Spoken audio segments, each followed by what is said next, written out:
Hi there. I'm trying something new with this recording, so it's probably going to be longer than most of my videos. The other thing that makes it different is it's nighttime here. I usually record during the day. The other difference is that I usually record when I've made it through the other side of something, and I'm in process right now. I haven't made it to the other side yet. And so I thought it might be a good idea to show the humanity, the vulnerability, which is new for me. Like exposing, that's what it feels like, exposing my vulnerable side, being a therapist, often not looked at as having humanity and having human needs and whatever. So I'm in process right now. It's going to be long, and I've come to some realizations about what has been triggering me by my participation in the group Tao Eternally. Now, I came across something written today that sparked this for me, and they're far more clear about this than me. So, what I want to say that I've been struggling with is this concept of all that's used often in the Tao Eternal group, Eternally group, sorry, Tao Eternally group. I have a really hard time with this. And I couldn't articulate it. And then when I saw this today, I thought, oh, that's exactly how I feel. So it could be that my perception of what's being expressed in the group of this all is not the perception of others, but this landed with really great sparking and then some clarity. So here is what was written. I don't believe in oneness. At least not the way it is often written or spoken about. At a cellular level, I believe we are all connected, all exchanging information, breathing literally the same air no matter where we are on the planet. We are far more interdependent than current narratives that divide us into sterilized experiences would have us believe. But the idea that we are all one is a muddled-ass concept. It's like religion, which allows for far too much vague, irresponsible human behaviors. And knowing exactly where my own edges are, where my own clear, directly lived experience is happening, and being self-reference is the most responsible place I can live from. Here, in my own experience, I am the one, but I'm not enmeshed nor entangled with anyone or anything else. So that's kind of how I've been feeling about the concept of all, and how I feel very differently about that belief. I don't know if I'm interpreting it or perceiving it like others, but I saw this written, this expressed exactly how I was feeling. And so I don't want to make anybody wrong, but in this concept of all, in the group, I have often felt wrong because it's not my belief. My belief is about my responsibility, what's happening with me, and that contributes to this one or all, but I'm not enmeshed or entangled with anybody else's stuff. I don't want that in terms of the one or the all. I'm standing in my own responsibility. So what I want to tell you is that this swung me into a place of self-loathing, self-hatred,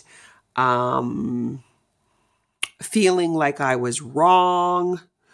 And I was berating myself because I couldn't express exactly how I felt about this while being in this group and talking about this all. And I even began using the all, even when it didn't resonate with me. So what I realized is I abandoned my own self by adopting something that felt very uncomfortable and wrong for me.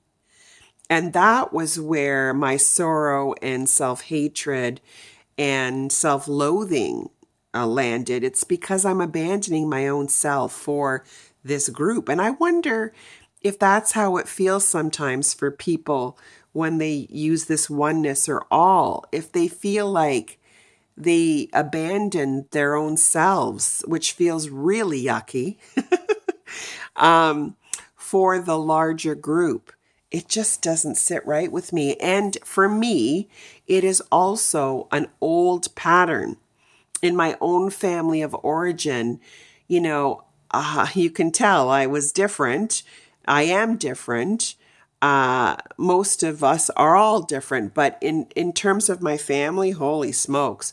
So I was made to feel wrong all the time and too much. And yeah. So this being in this group, Tao Eternally, is helping me re-experience the same pattern, figure it out, and work through it. And what I also made connection with is that the way my life is, and I think most people, but I'm not certain, it's more like this. I think I talked about this before. It's like peaks and valleys, right? And there is a purpose for when we are in that valley. That purpose is to regroup, regenerate, rest,